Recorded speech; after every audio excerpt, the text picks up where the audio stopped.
Cerita diawali dengan memperlihatkan seorang pria bernama Andrew di mana dia terlihat sangat senang karena baru masuk ke dalam militer sehingga ia besok akan berangkat ke Afghanistan untuk melakukan tugas pertamanya. Oh, no closer than that. No closer than that. Singkat cerita, malam pun tiba. Sebelum pemberangkatan, dirinya sering deep talk bersama ayahnya yang ternyata beliau adalah seorang marinir angkatan laut. Si ayah berkata bahwa dia sangat bangga kepada anaknya karena akan melakukan tugas pertamanya sebagai militer angkatan darat. I want you to know I'm proud of you, okay? Being a part of something like this is a tremendous thing.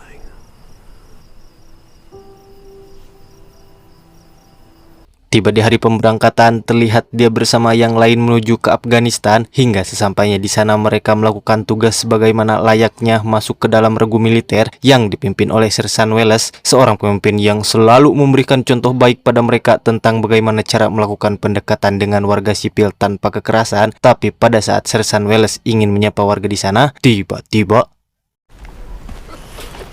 Assalamualaikum. untuk menggantikan posisi kepemimpinan kemarin, 3 minggu kemudian datanglah seorang pemimpin baru bernama Sersan Dix. Dia adalah seorang pemimpin yang sangat tegas, kokoh, dan berwibawa karena pengalamannya selama ini telah berhasil menyelesaikan misi tempurnya sebanyak 3 kali. I'm here to lead. Plain and simple. I move fast, I don't fuck around. I expect the same from all of you. Kedatangan Dix di sini adalah untuk memimpin anggotanya dalam misi pencarian titik lokasi bom yang belum diketahui karena dari kejadian itu ada 24 tentara tewas dalam kurun waktu 1 tahun. This is our mission. Cell phone trigger wired to Russian UXO. Now these motherless fucks are holed up right here in our AO. Wants to make a fucking difference. Mereka semua berangkat menuju ke tempat tujuan menggunakan helikopter dan bus. Terlihat malam harinya mereka semua berkumpul di dalam mobil dan melakukan aktivitas seperti anak muda pada umumnya, ngobrol sambil bercanda. Namun Andrew malah tidak mau ikut terlibat dalam situasi seperti itu, sehingga dia memilih untuk pergi ke ruangan Dix untuk memberikan laporan daftar lokasi serangan bom yang sudah dia buat. Dalam percakapan itu, Andrew juga meminta kepada Sersan untuk mempromosikan dirinya menjadi pemimpin tim, meskipun ternyata sudah ada 6 orang yang meminta hal yang sama, tetapi permintaan itu diterima dengan syarat Andrew harus mematuhi apapun yang ia perintahkan. You want me to put you in as team leader? You want it? Convince me. Keesokan paginya, mereka semua berkumpul untuk melakukan tugas harian, tapi tiba-tiba saja Sersan Dix langsung meminta orang yang berminat menjadi pemimpin tim untuk maju berduel untuk mengetahui siapa yang terkuat. Namun hanya terdapat 2 orang saja yang bersedia maju, yaitu Andrew serta salah satu rekan yang bernama Marquez. Dan inilah yang terjadi.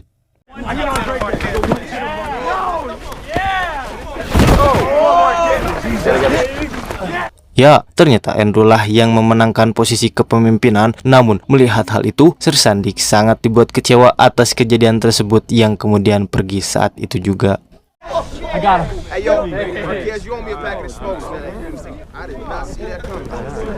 Sepulangnya bertugas, Andrew bersama dengan anggota timnya melihat ada kerumunan yang ternyata di situ terdapat salah satu tentara sedang digotong karena kedua kakinya hancur terkena ledakan bom. Dengan jiwa pemimpin yang baru, dia merasa sangat marah kepada para teroris itu hingga pada saat sedang memberikan hasil laporan terhadap Sersan, tiba-tiba saja Andrew meluapkan amarahnya tepat di hadapan Sersan. He's dead. If you're gonna get emotional, don't do it here. I want to show you something.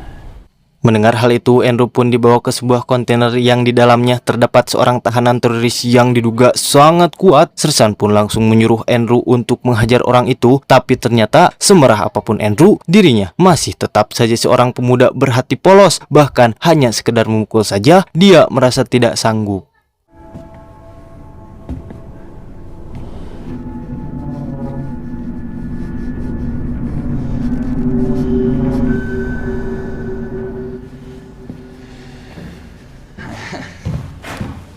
You're a good kid. Diam-diam ternyata Sersan menyuruh anggota lain untuk menghajar dan menghabisi teroris tadi, hingga rekan-rekan lain terus membicarakan hal itu dikarenakan Andrew tidak sanggup mengambil tindakan. Dan tepat pada malam hari, ketika Andrew berjalan menuju ke ruangan Sersan, tanpa sengaja ia melihat satu anggota bernama Ray yang mendapatkan hadiah karena telah membuktikan sebagai tentara yang tak kenal ampun.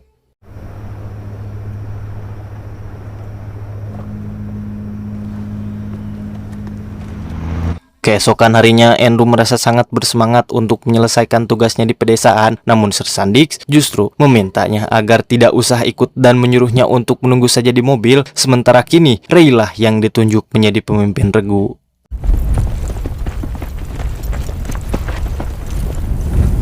Rayburn, Coombs, flank left.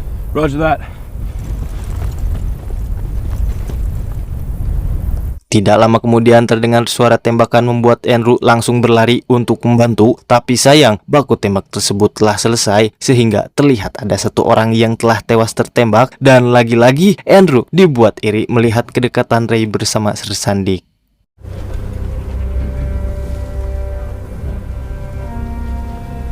Sepulangnya dari tempat kejadian, terlihat semua orang sangat senang karena telah berhasil membunuh pria tadi, sedangkan Andrew hanya termenung dan terpikir bagaimana bisa ada seseorang yang telah menghilangkan nyawa bisa merasa sehappy itu.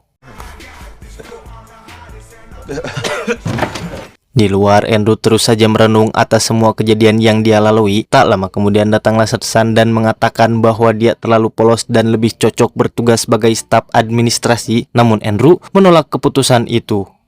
Go to computers. No, Sergeant, you don't have to do that. You can work at desk. No, Sergeant. Singkat cerita, pada saat Andrew ingin membangunkan Ray, dia digagalkan niatnya karena melihat sebuah kotak hadiah dari Sersan yang pernah diberikan malam itu. Diam-diam dia pun berusaha membuka kotak tersebut dan ternyata isinya adalah sebuah granat Rusia yang biasa digunakan oleh para teroris.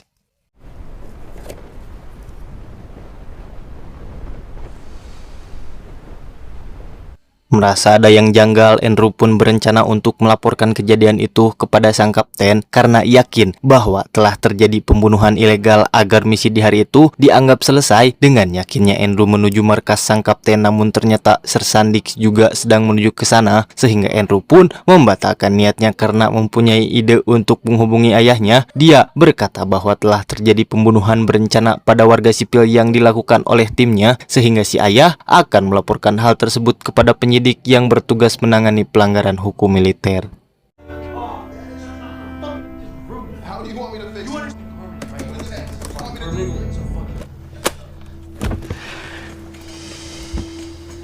Keesokan harinya, Sersan Dick diperiksa oleh tim penyidik, tapi sayangnya pemeriksaan tersebut dia berhasil lolos. Sementara Andrew yang sedang mengecek kondisi mobil militer timnya, dia dibuat terkejut ketika melihat di bawah bangku ada senjata api berjenis AK-47 yang biasa digunakan oleh para teroris.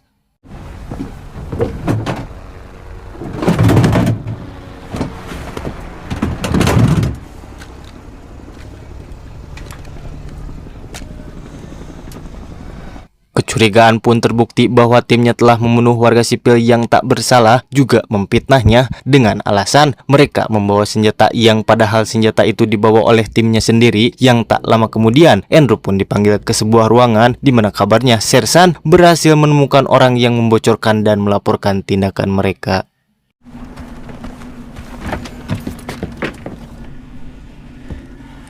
Hey.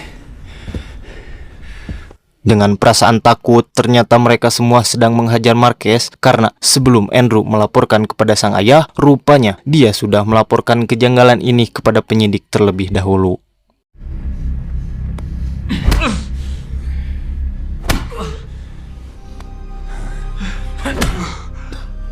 Melihat penyiksaan terhadap Marquez, seketika mental Andrew pun menjadi ciut karena seandainya ia ketahuan melaporkan tindakan mereka, maka otomatis dia juga akan ikut babak belur seperti Marquez. Lantas dia pun segera menelpon lagi sang ayah supaya tidak usah melaporkan hal tersebut karena takut membuat dirinya dalam bahaya.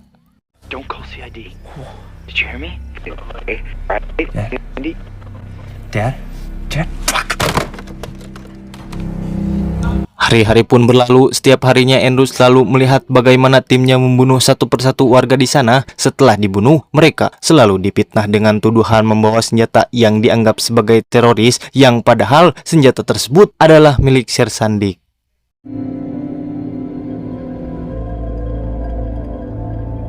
Entah apa yang harus ia lakukan antara melaporkan atau menghentikan perbuatan timnya, namun di sisi lain dia juga tidak mau seperti Marquez sehingga mentalnya terlihat sudah mulai terganggu karena tekanan yang dia dapatkan dari teman-temannya.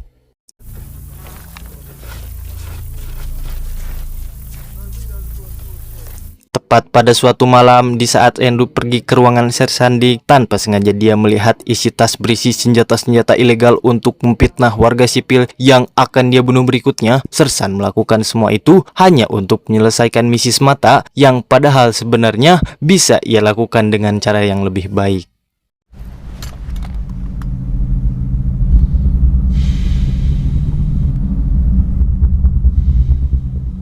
Tak lama kemudian, tiba-tiba muncullah Sersan, tapi bukannya panik, dia justru dengan pedenya menunjukkan seluruh isi tas tersebut. Sersan juga menegaskan kepada Andrew supaya tidak berkhianat jika tidak ingin nasibnya sama seperti Marquez. Is that what you think?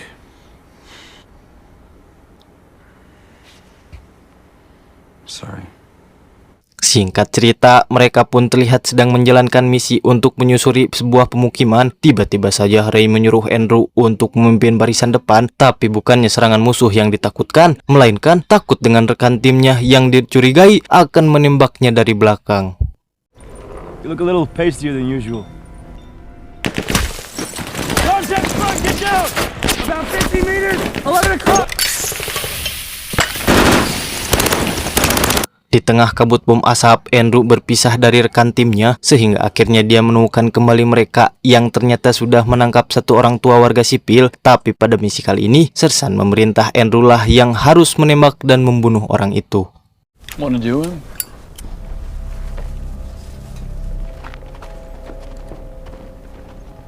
Di saat kebingungan untuk menolak, akhirnya ia terpaksa harus menuruti perintah dan mengambil ancang-ancang untuk menembak. Tapi Sersan berdiri di sampingnya untuk mengawasi sambil menyiapkan granat agar terkesan sedang terjadi peperangan.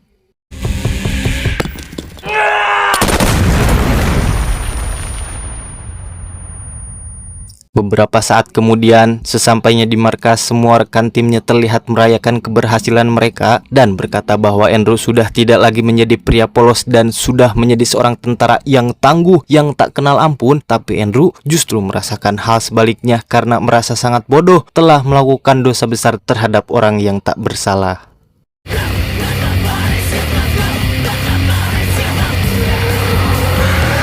Keesokan harinya saat kembali ke markas, dia melihat sudah ada Marquez di sana tetapi tidak dengan rekan timnya. Dia yang bingung pun bertanya pada Marquez tentang kemana mereka perginya. Rupanya semua tim yang terlibat dalam pembunuhan warga sipil telah ditangkap oleh pihak berwajib karena selama 6 minggu Marquez dirawat, ia telah menceritakan semuanya pada pihak penyidik, juga memberikan bukti-bukti kuat pada mereka untuk membongkar semua kebusukan timnya, termasuk Andrew di dalamnya. Mendengar hal itu, Andrew terlihat panik dan ketakutan hingga ia pun langsung pergi ke kamarnya.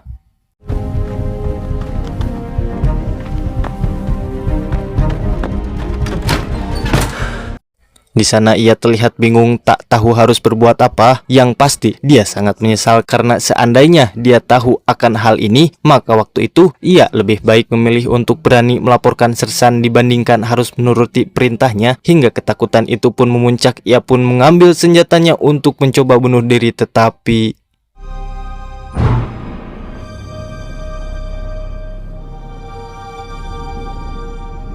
ya, Andrew pun berhasil dibawa ke kantor pos komando agar diselidiki lebih lanjut. Di situ, ia sempat melihat Ray yang telah selesai diinterogasi dan akan menuju ke sel tahanan. Tapi sebelumnya, Andrew dibawa masuk ke sebuah mobil yang ternyata di dalamnya sudah ada Sersan Dick.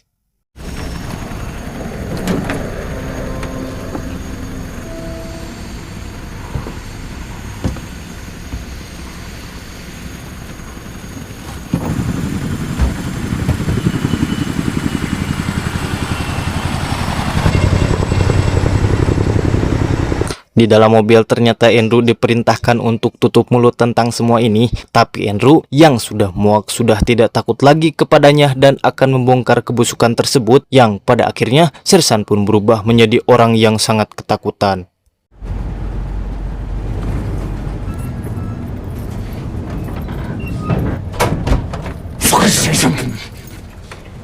Time to go.